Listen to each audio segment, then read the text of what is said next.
Okay, once upon a time. Okay, so 12 years ago, I went on a 3-week vacation to Honduras that never ended. I stayed there for 9 years.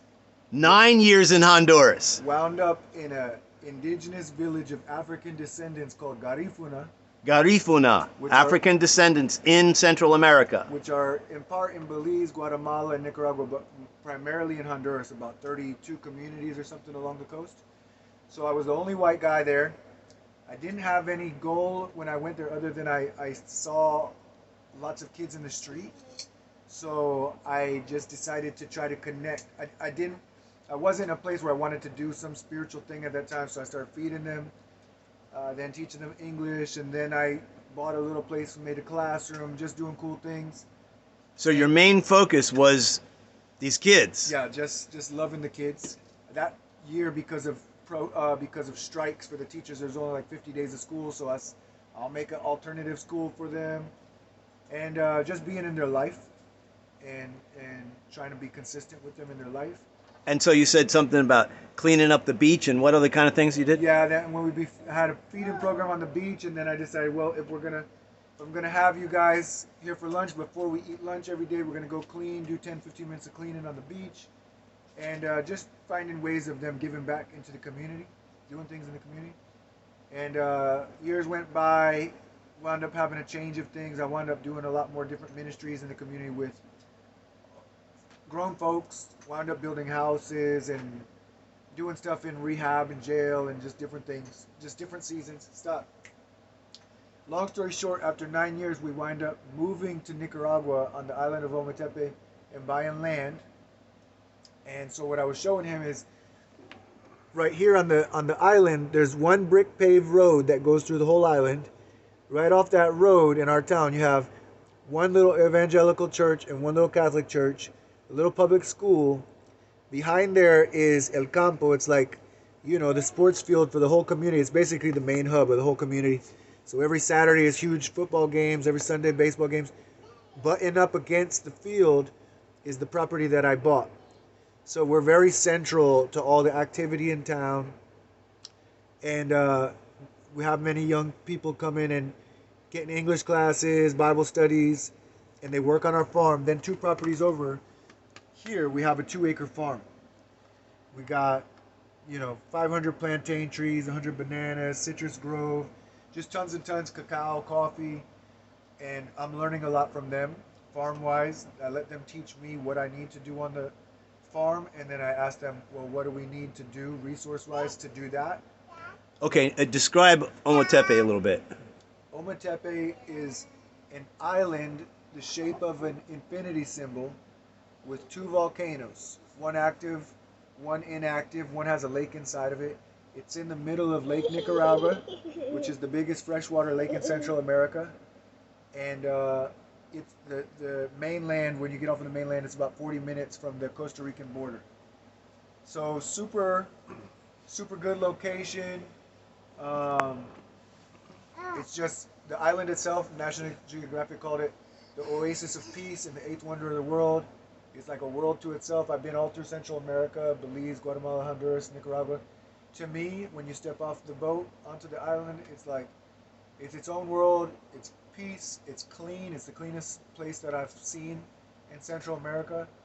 You feel a very family-oriented presence on the island, very family roots. It's a farming community, and the people are very modest. I'm used to living in one indigenous community where it's very um, stop. It's a very over-sexualized people group, so it's nothing for 13 and 14-year-old girls to be pregnant, bearing themselves, even prostitution stuff. This island is very different. I mean, it's very, very rare for me to even see a woman, showing herself off or dressing not modest. It's just a working class community. And so we've been placed in a very centralized location. We have a lot of connections because I've been speaking Spanish for 12 years, so I jump into connections really quick. So I have some farmer connections, like leaders amongst the farmers. They bring me land opportunities all the time, and just people come with different needs. Now, speak about your inspiration for the young people that you were just mentioning. The younger kids, or like the people that work for me on the farm? The people that work for you growing up and coming up. Yeah, so we have a group of young people that we mentor, teach English, do Bible studies, but we just let them be a part of our family, let them into our house, we feed them, and just try to raise them up, giving them a bigger, broader, more empowered perception of themselves and their future. Try to equip them. We help them out financially. Several of them are in university to be teachers, so and some of them don't have families to support them or parents, so we just step into that place, meet those needs as they come up, and really trying to empower them to think of themselves as leaders and that they're going to be leaders in these years to come.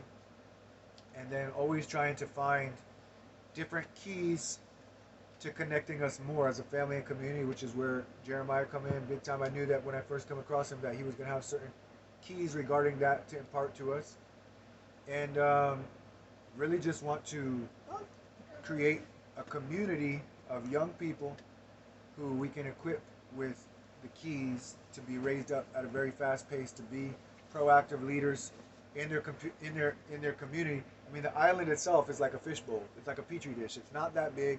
It wouldn't take that much for a group of young people to be very radical and proactive in just in the way that they live their life and impact the island. And then, as well, we were just talking about. I mean, the little public school is right in our front yard.